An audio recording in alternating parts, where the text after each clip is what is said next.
मुंबईमध्ये हल्ला होणं अटळ आहे. सरकार काही शिकलेलं नाही आहे. तुमच्यामार्फत जे मला सांगायचं होतं, बॉम्बस्फोटांच्या पार्श्वभूमीवर सगळी मुंबई अस्वस्थ आहे आणि आज माझ्या सोबत आहेत राम प्रधान, माजी राज्यपाल, माजी केंद्रीय गृहसचिव. आज ते काय म्हणतात, काय प्रतिक्रिया देतात, काय विश्लेषण करतात हे खूप महत्त्वाचं आहे. याचं कारण 26/11ला मुंबईवर जो आतंकवादी हल्ला झाला त्यानंतर सरकारने जी समिती नेमली होती तिचे अध्यक्ष होते राम प्रधान आणि त्यांच्यासोबत के बालचंद्रही होते. या समितीने सरकारी यंत्रणेमध्ये काय दोष आहेत, काय करायला पाहिजे या सगळ्या सूचना केल्या. आपला अहवाल त्यांनी राज्य सरकारला दिला. तरी सुद्धा परवाचा बॉम्बस्फोट झाला. हे कसं काय झालं? सरकार कुठे कमी पडतंय का? मला सगळं विचारायचं आहे राम प्रधान साहेबांना. साहेब, स्वागत तुमचं IBN लोकमतमध्ये. मला तुम्हाला पहिला प्रश्न विचारायचा आहे. 3 वर्ष आपण 26/11ची चर्चा करतो आहोत. आपण बघितलं गेल्या वर्षी सुद्धा तुमच्या अहवालाची आपण चर्चा केली होती. त्यावेळेला मी तुमच्याशी बोललो होतो. अहवाल सरकार सदनामध्ये विधानसभेमध्ये ठेवत नव्हतं. त्या अहवालावरून वादंग झालं होतं आणि आज हे बॉम्बस्फोट झाले. ध्यानीमनी नसताना या शहरावर पुन्हा एकदा दहशतवाद्यांनी हल्ला केलाय.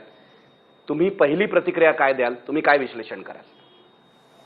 मुंबईमध्ये हल्ला होणं अटळ आहे.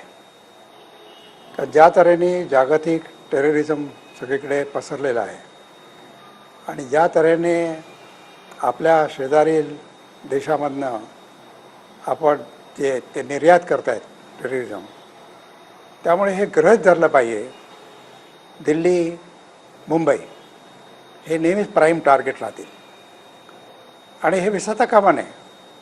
कारण की मला परवा कोणीतरी विचारलं की मुंबईवर हल्ला का केला. ऑब्वियस आहे, कारण मुंबई इज इंटरनॅशनल सिटी. मुंबईचा काल आपण बघितलं तर सगळ्या चॅनलवर CNN, युनायटेड स्टेट्स, BBC सगळ्या चॅनल्सवर चर्चा होती मुंबईच्या विषयी. ते जर कुठे एखाद्या लहान ठिकाणी झालं असतं तर असं त्याच्यावर चर्चा झाली नसती. आणि म्हणून ह्या टेररिस्टचा काय असतो उद्देश? जास्तीत जास्त इम्पॅक्ट करणं. लोक मारणं हा एक गोष्ट, पण लोक कशासाठी मारले जातात?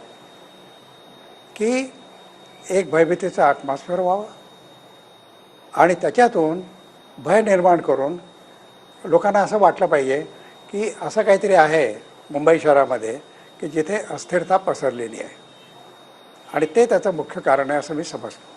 26/11च्या हल्ल्याचा अभ्यास करून तुम्ही आपला अहवाल दिला होता.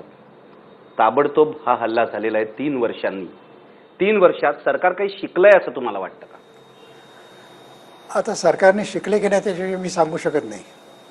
कारण आज लोकांची जी प्रतिक्रिया दिसली, आज संबंध मीडिया चॅनल्सवर बघतात, तो लोकांमध्ये असंतोष आहे की सरकार काही शिकलेलं नाही आहे. हे माझं कन्क्लुजन नाही आहे, हे लोकांचं आहे, आपल्या मीडियाचं आहे. याचं कारण काय आहे? लोकांची अपेक्षा अशी असते की एवढा मोठा हल्ला झाल्यानंतर तुम्ही म्हणता की आम्ही संबंध व्यवस्था बदलणार आहोत. तर लोकांना काय इंटरेस्ट आहे? जे होत नाही त्याविषयी लोकांना काहीच माहिती नसते. जरी 10 हल्ले होणार होते बॉम्बेवर, मुंबईवर, आणि ते 10 झाले नाही, ह्याचं क्रेडिट सरकारला कधीच मिळणार नाही.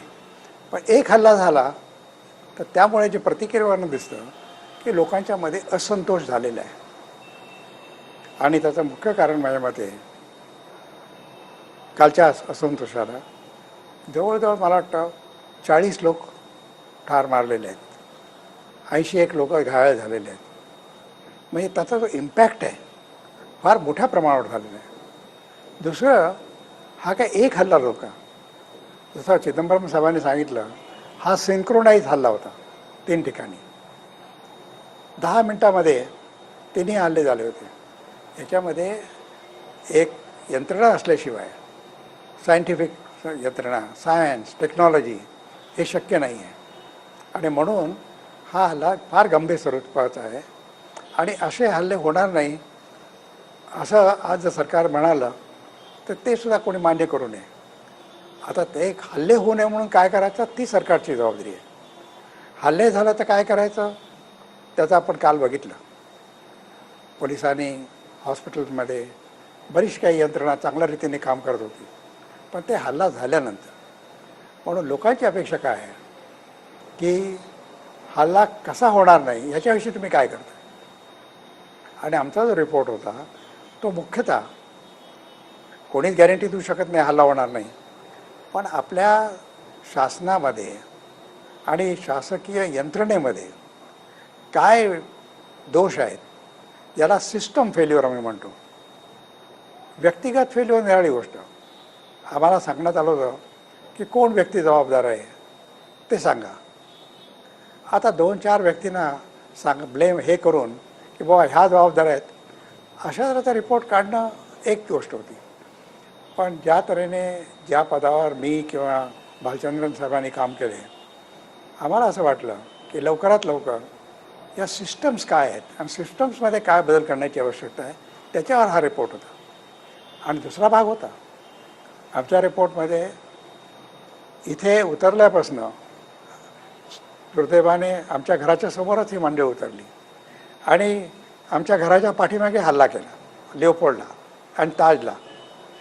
त्यामुळे संबंध दर्शन तर झालंच काय हल्ला झाला त्याचा, पण त्याचा एक इम्पॅक्ट असा झाला की हे का होऊ शकलं, सिस्टम्स कुठे फेल झाल्या. आणि आमचा जो रिपोर्ट आहे तो मुख्यतः सिस्टम्स फेल्युअर आहे. सिस्टीम्स कशा सुधारल्या पाहिजे ते तुमच्या अहवालातून तुम्ही सांगितलं. System. तुम्हाला असं वाटतं सरकारने तुमचा जो अहवाल आहे तो गंभीरपणे घेतला नाही? कारण हा प्रश्न मी तुम्हाला गेल्या वर्षी विचारला होता, 2010 साली डिसेंबरमध्ये, 2011च्या जुलैमध्ये पुन्हा विचारतोय. 3 वर्षात सरकारने तुम्हाला बोलवलं नाही, तुमच्याशी चर्चा केली नाही. काय वाटतं, सरकार गंभीर नव्हतं तुमच्या अहवालाबाबत? वेल, ते सरकारला विचारत मी.